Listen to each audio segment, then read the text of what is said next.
The book of Genesis. It's the first book of the Bible, and its storyline divides into two main parts. There's chapters 1 through 11, which tell the story of God and the whole world. And then there's chapters 12 through 50, which zoom in and tell the story of God and just one man, Abraham, and then his family.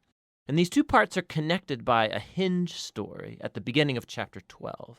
And this design, it gives us a clue to how to understand the message of the book as a whole and how it introduces the story of the whole Bible.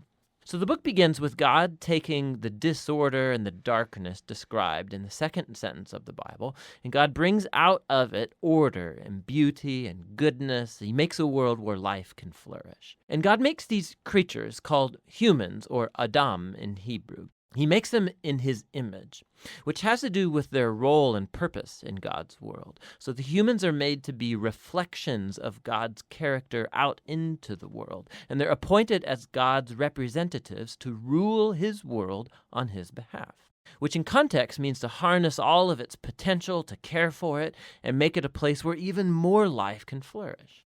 God blesses the humans. It's a key word in this book. And he gives them a garden. It's like a place from which they begin starting to build this new world. Now, the key is that the humans have a choice about how they're going to go about building this world. And that's represented by the tree of the knowledge of good and evil.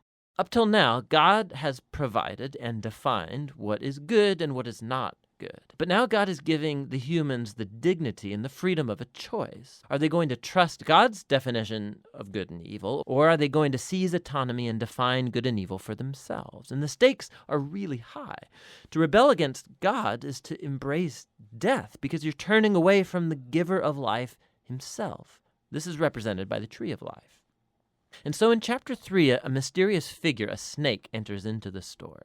The snake's given no introduction other than it's a creature that God made. And it becomes clear that it's a creature in rebellion against God, and it wants to lead the humans into rebellion and their death. The snake tells a different story about the tree and the choice. It says that seizing the knowledge of good and evil are not going to bring death, that it's actually the way to life and becoming like God themselves. Now, the irony of this is tragic because we know the humans, they're already like God. They were made to reflect God's image. But instead of trusting God, the humans seize autonomy, they take the knowledge of good and evil for themselves, and in an instant, the whole story spirals out of control. The first casualty is human relationships. The man and the woman, they suddenly realize how vulnerable they are. Now, they can't even trust each other. And so they make clothes and they hide their bodies from one another.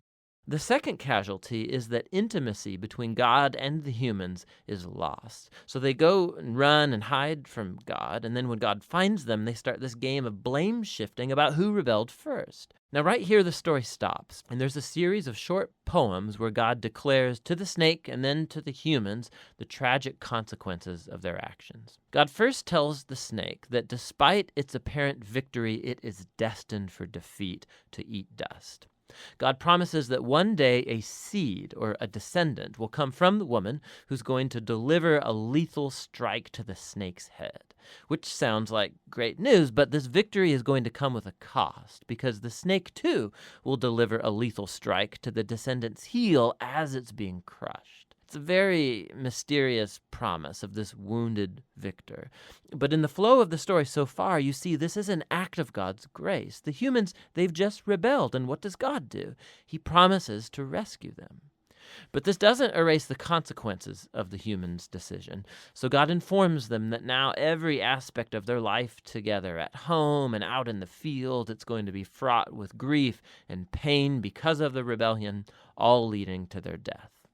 From here, the story then spirals downward. Chapters 3 through 11, they trace the widening ripple effect of the rebellion and of human relationships fracturing at every level. So there's a story about two brothers, Cain and Abel.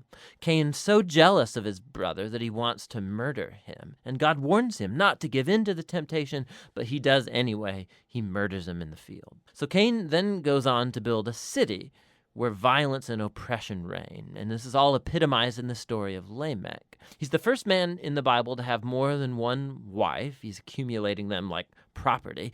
And then he goes on to sing a short song about how he's more violent and vengeful than Cain ever was. After this, we get an odd story about the sons of God, which could refer to evil angelic beings, or it could refer to ancient kings who claimed that they descended from the gods.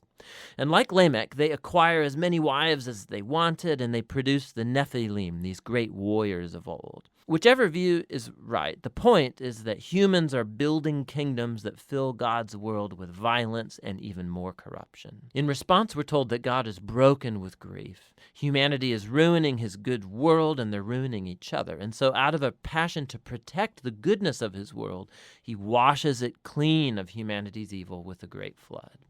But he protects one blameless human, Noah, and his family, and he commissions him as a new Adam. He repeats the divine blessing and commissions him to go out into the world. And so our hopes are really high, but then Noah fails too, and also in a garden. He goes and he plants a vineyard, and he gets drunk out of his mind. And then one of his sons, Ham, does something shameful to his father in the tent. And so here we have our new Adam, naked and ashamed, just like the first, and the downward spiral begins again. It all leads to the foundation of the city of Babylon. The people of ancient Mesopotamia, they come together around this new technology they have, the brick. And they can make cities and towers bigger and faster than anybody's ever done before. And they want to build a new kind of tower that will reach up to the gods, and they will make a great name for themselves. It's an image of human rebellion and arrogance. It's the garden rebellion now writ large. And so God humbles their pride and scatters them. Now, this is a diverse group of stories, but you can see they're all exploring the same basic point. God keeps giving humans the chance to do the right thing with his world, and humans keep ruining it. These stories are making a claim that we live in a good world that we have turned bad, that we've all chosen to define good and evil for ourselves, and so we all contribute to this world of broken relationships, leading to conflict and violence and ultimately death. But there's hope. God promised that one day a descendant would come, the wounded victor who will defeat evil at its source. And so despite humanity's evil, God is determined to bless and rescue his world. And so the big question, of course, is what is God going to do? And the next story, The Hinge, offers the answer. But for now, that's what Genesis 1 through 11 is all about.